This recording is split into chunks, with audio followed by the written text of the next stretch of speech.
Good morning. Good morning. Good morning. देखो सुबह सुबह क्या मोबाइल देख रहा है मेरा हस्बैंड।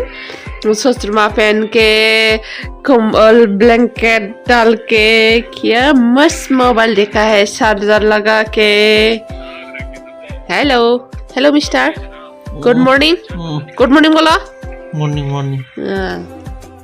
मेरा काम है सुबह से ये झाड़ू पोछा करना, उठते ही शुरू हो जाता है मेरा।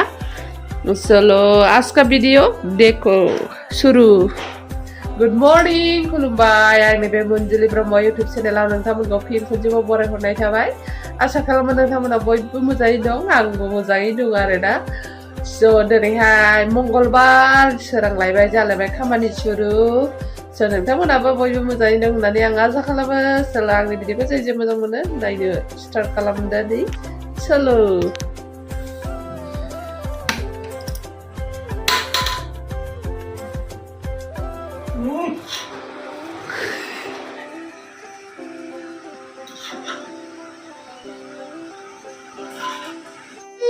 Bisa, nyala baba. Bisa. Hihihihi. Ah, lucky. Kotet. Kotet. Biar karif kalem. Aisha. Keliru di sini. सुबह हम लोग मछली खाएगा। आज मछली और टोमेटो बनाया है और बराई के लिए मैं पानी गरम कर रहा है और खाना तो हो गया, बना चुके हैं भात और सब्जी तैयार हो रहा है। ये जैसा खेल रहा है और देखो उसका क्या कर रही है। मैं उसके लिए पानी गरम कर रहा है और ये गेम खेल रहा है।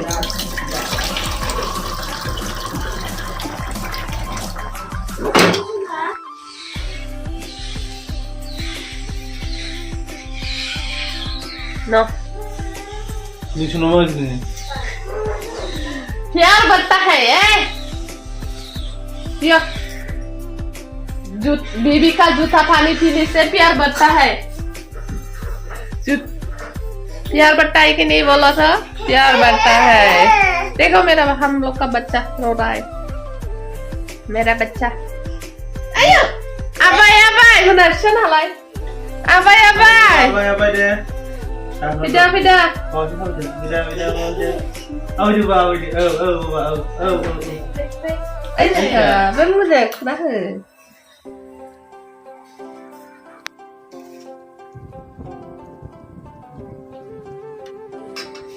केन्द्रा हिन्जाव संनायखौ गोथाव जानलाय बियो। उदैयानो गुदामा हनै बारनलायबाय हिन्जाव संनायखौ जायै सिक्स पेक होनबालाय जागोन नामा बिदि। नाजों टमेट'जों सकाल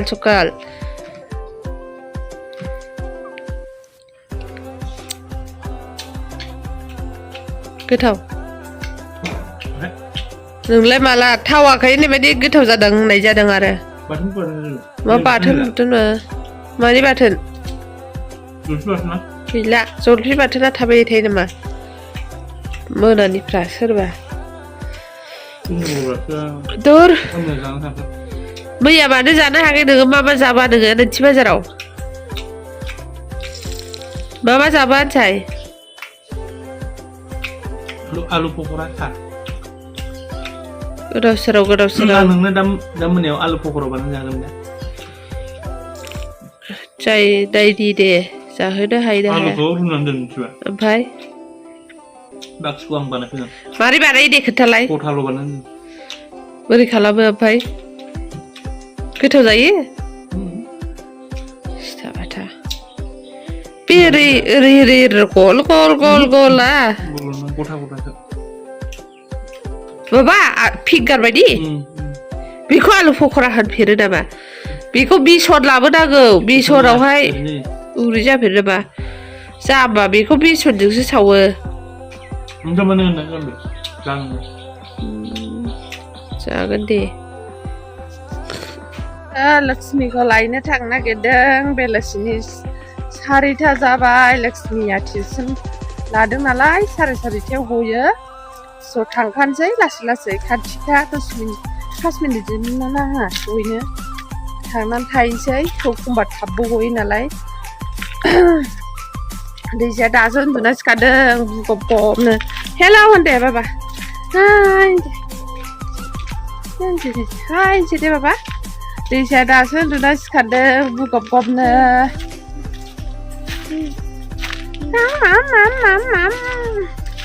दे आंखौ दे होना आयौ लाजिहाय दैसाया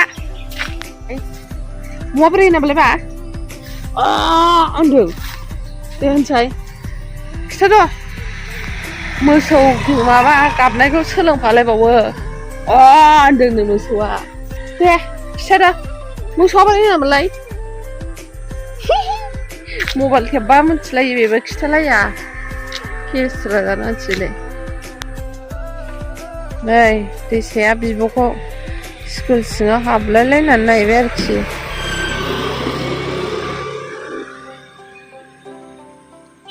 गाव नायाबा जाया नै दोदो मोनो दे बाबा दे बैयावनो लायो आरोना टिउसना दाबो गवाखै माखासे गलांबाय सोरबा हनै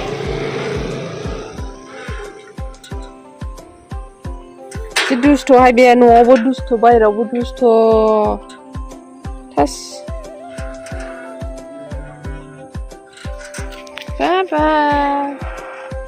बाबा दुस्थ' आखाइ खेबो बाबा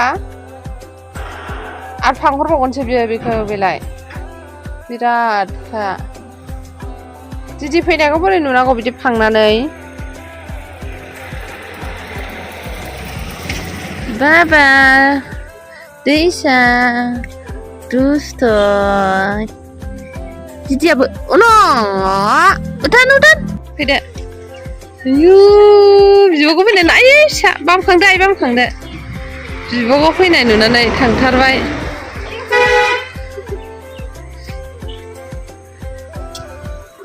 हाथ लेखाया हाथ गिलिरथारना দে এটা ওঠো কি আছে এখানে 5টা কত প্লেট 20 টাকা প্লেট তুমি কি খাবা 5টা খাবে বলে দিয়ে দে okay half plate 9 plate half plate খাও আরে খালো জানছি না লক্ষ্মীয়া না एग्जाम माला खालि 28 मा दं आसहाय औ नाम बावबाय नोंदि नाम chicken email मा परीक्षा दे तैयार हुआ कि नहीं एग्जाम के लिए और आए मतलब आज से मोबाइल बंद तेरे मोबाइल को मैं लूंगा आज से ठीक है क्यों देखेगा देखने भी नहीं मिलेगा तुमको परीक्षा जब खत्म होगा तो तुमको रिचार्ज के साथ मोबाइल मिल जाएगा परीक्षा तो खत्म होने दो थोड़ा 1 आवर दिन में 1 आवर तो मिलेगा खाना खाने की टाइम नहीं मिलेगा हाँ सोने की टाइम नहीं मिलेगा बाबा गाली दे रहा है मेरे को ही भाई हाय दे सकूँ बामी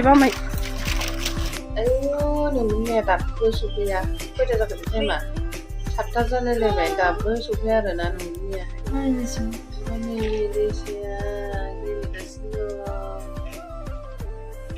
नोङो मैखौ नेगासिनो हाथाया आराम खाजोब्बायहाय आंना हाथाया आराम खाजोब्बायहाय